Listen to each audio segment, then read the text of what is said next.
I've managed to turn 800 chickens into over 100,000 chickens that I've raised in less than 5 years. During that time, I've even had 60,000 chickens on the farm in one go. How have I managed to grow from such a small number to such huge numbers in such a short time? Well, look no further. In today's video, I'm going to be telling you how I managed to have very quick growth in such a short time. So stick around. First, dedication. Well, you can choose to call it dedication, determination, whatever you want. I call it I know what I want. When you know what you want, nothing can stop you. You see, when I started out, for me, I was practicing as a doctor, and what I needed was extra money. I was willing to go the extra mile to get exactly what I wanted. I had a goal, I had a dream, I had a vision. When I started out, I built a chicken house that can take up 2,000 birds, and I could only manage to raise 800 chickens at that time. But hey, I was looking at the future. I was determined to make it to the very top. It doesn't matter the hurdles, it doesn't matter what comes my way. And because of the dedication throughout the years, I've been able to go through thin and thick, and I've been able to become successful. I've faced various challenges, like not having water at the farm, challenges like the price of feeds going 2-3 times what I've expected. At some point, we were buying maize at around 700 shillings in Ugandan shillings, and then it rose to as high as 2,200 shillings. That's more than 3 times the cost of the feed. And hey, I had to borrow money, I had to look at all ways in order to sustain the farm, but the last thing I would do was give up. I've gone through terrible diseases on the farm. I've actually shared some of those videos on the channel. I'll leave one of them in a link right here. The entire farm was literally wiped out, but hey, I was willing to restart, because if you give up, then you can't make it through. I've experimented with all different kinds of feeding. I've experimented with all types of feed, with all types of chickens. I've gone through hassles importing chicks from different countries. But hey, I actually made it through. Why? Because I was determined. I had a goal, I had a vision, I knew that I can make it through. You know, even the Bible says that if you fail in the times of trouble, there was nothing to you in the very first place. So if you want to succeed and become big in the poultry business, hey, you've got to be determined, you've got to be dedicated. You'll have a lot of things that come your way, especially when you've just started, because it's a learning curve. There's a lot of things you have to experience. I've had workers come and steal from the farm, hide my eggs in different places, but hey, because of dedication, I've been able to sober through all those things, gather all my resources, gather all the energy that I have, learn from them, and move forward. Point number 2, a willingness to learn. Hey, yes, I've had to be willing to learn through thick and thin. When I started out, I had some knowledge about poultry because I had researched as much as possible. Actually, by the time I started, I had tried to read as much as possible. I had read books about poultry farming. I was all over the internet. I was all over YouTube, just like you, trying to learn as much as I can about poultry farming. But hey, that's not enough. Throughout the whole cycle of poultry farming, you're going to meet a lot of challenges. And trust me, these challenges are the best thing for you to learn. A lot of times when you meet challenges, you can choose to look at them in different ways. You can either choose to look at them as a terrible thing that's happening to you, or you can choose to look at them as an opportunity for you to learn. For me, when I meet challenges, this is what I think. Now that I've met this challenge and I've figured out how to solve it, I can never have this problem again on the farm. So with every challenge means a solved problem, one that I should never be able to face on the farm again. And over the years, that means that I face less and less challenges, and I use this information to be able to develop myself and get the farm better. A lot of times I personally go to visit farmers, and these farmers are not willing to adapt. You'll tell them that this is the problem you're having with the chickens, because I'm supplying them my very own chicks. And then I'm like, this is the problem you're doing. You know, you're not doing this right. Your biosecurity is not right. You're mixing your feeds wrongly. And the person will be like, hey, but I've done this all the years that I've been keeping poultry. Hey, there's always new things to learn. Be open to learning. If someone comes and gives you information and it logically makes sense, there's nothing wrong with getting better. Even human medicine, all kinds of medicine get better every passing year. So yes, if you're willing to learn, you're willing to adapt, hey, you can make it very big in the poultry industry. A willingness to take risks. Now, I've learned this through my years of trying to do businesses, that you never make it without any risk. The more you are aversive to risk and try to avoid risk, the less likely it is that you'll succeed. The more you are ready to take risks, the higher the chances are that you'll actually make it big. Of course, the risks have to be logical, and they have to be able to be explained, and you have to do everything that you can to reduce the risk in everything that you do.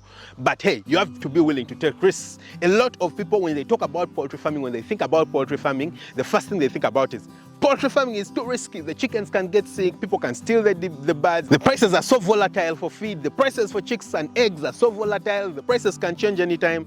And hey, That's the reason a lot of people run away, and that's the reason I actually want to be involved in this thing. Because what that usually means is that a lot of times, because a lot of people are not willing to do it, and a lot of people, when they start, they will do it wrong, it simply means that if you do it well, then you have a high chance of making money because the margins become bigger.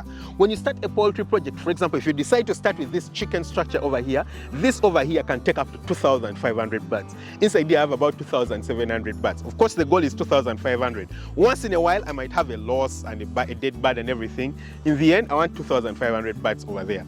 But if you decide to start with a structure like this and 2,500 birds, hey, by the time the project is done, 90 weeks down the line, you'll have gotten back your money and you'll have made profit. And the very next project you start with, 2,500 birds, you don't have a structure to build, you don't have feeders and drinkers to build, you don't have, a water system to build up, you'll be making loads of money because most of the investment you did at the very first time. So hey, the risks are huge and I'm willing to take the risks because I'm willing to do everything that I can to do a lot of other things that other people are not willing to do. I've personally met a lot of people along the way who I'm talking to and they're telling me, hey man, I've tried to do poultry farming but I've failed. I keep asking them, why have you failed? They don't give you any reasons, but what I know is that they just fail in terms of management. So hey, be willing to take the risks. Number 4, no compromises when it comes to chicken farming. You see, in poultry farming, because the expenses can be a lot and because it seems like there's a lot of work to do, it's very, very easy to compromise. What usually happens is that a lot of people, for example, will compromise on biosecurity. Biosecurity, these are the things we do and the things that we don't do on the farm to prevent introduction of diseases on the farm. One of the ways is making sure, for example, the farm is fenced. I have about 3 acres of farmland right here and all of it is fenced. At the bigger farm, one of the farms is on about 10 acres and all the 10 acres are fenced. Now you might think, hey, that's a lot of money. Why do I need to fence these structures? It's because I'm not willing to compromise. If I don't fence the structures, it means people can come in, people can get close to the chicken houses, animals can get close to the chicken houses and they can bring for you diseases. No one is allowed to visit the farm. I know a lot of you people on the channel want to visit the farm, but until I have the appropriate measures to make sure that everyone can be screened properly and get in and do their studying when they come to visit the farm without causing me a risk, I won't allow people to visit the farm. It doesn't matter how much money they are willing to pay me. I don't. So as you might see, a lot of you people send me emails, you want to come and visit the farm, and I don't allow any people to visit the farm. It's because for me, it is so risky. So I'm not willing to compromise. I'm not willing to compromise on the feed. A lot of people will compromise on the feed. The prices of feed will go up, and what they will do is that they'll start giving the birds poor feed mixtures. They'll start giving the bird very bad feed. You go get poor quality feed. What that leads to is production will start dropping on the farm, and then you won't be able to sustain the farm because when the production drops, you won't be able to get money to pay the workers, to buy feed for the birds, and you'll end up closing. But if you do not compromise and give them the best quality feed, of course you'll spend more, but the production will still be high enough to maintain the costs that you're having, the expenses. So yes, I do not compromise with anything in terms of quality on the farm. Number 5, having a great team. Now, it's unfair that I've put this point so far down the line. I feel like it should even be number 1 or 2.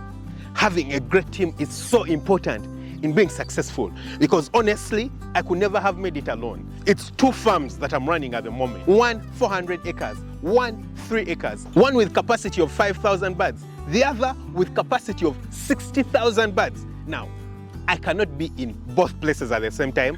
In fact, even if I'm in one of the places, I can't do even half of what needs to be done alone. So what that requires is that you require a huge team to be able to manage. I have a lot of colleagues, and these are awesome colleagues that have helped me get the farms to the level that I've always wanted to get them to. So you need the right team to work with. Now, this is a complicated thing because for a lot of people, when you're starting out on the farm, you're alone, and then after that, getting the right stuff can be very, very difficult. You can get people, they start stealing from you. I'm telling you this because I've personally experienced it. At the very beginning, I had a lot of people stealing from me. People were stealing my chickens, people were stealing the feeds, and they were stealing the money. They're not honest. They tell you that they're giving chickens feeds when they're not. They tell you that the chickens are getting water when they are not. Getting the right people to work with is so important. If you can invest all your efforts into getting the right people, into training the right people, then you'll become successful, because you cannot grow big alone. Yeah, you cannot grow big alone. For example, right now, as you might see me right here, there's a team working inside the chicken structures right now. You know, they're turning the litter, they're collecting eggs, they were feeding the birds in the morning. They're doing everything that they can to make sure that the farm is successful, and I can share these videos with you. They might not be showing up on the videos, but there's a huge team working behind my back. So yes, having a proper, well-trained, well-gelled team is so important. It's underrated, but it's probably the most important point on this video. And finally, partnering with the right people. You see, this farming takes quite an amount of money. I could never have made it to this point alone. So along the way, I met a friend who I decided to partner with, and we decided to make our dreams come true. You see, in business, at some point you have to partner with people, yeah? So I want to do other projects right now. I want to expand and do other things, but I still do need to partner with people. So partnering with people, partnering with like-minded people, partnering with people who are interested in the same thing that you're interested in, partnering with people who are willing to push you when things become difficult, when things become hard. They're not willing to give up, people who compliment you, people who can work together with you. That's very, very key to you becoming big in a very short time. It's difficult to grow alone, very, very difficult to grow alone. You know, you have to put in effort, work with others in order to make it to the very top. So yes, these are the 6 points that I do believe got me to the very top this quickly. If you do implement them, I believe you can get to the top. Don't forget to subscribe, smash the notification bell, that way you never miss out on upload. Lots of love. Bye-bye.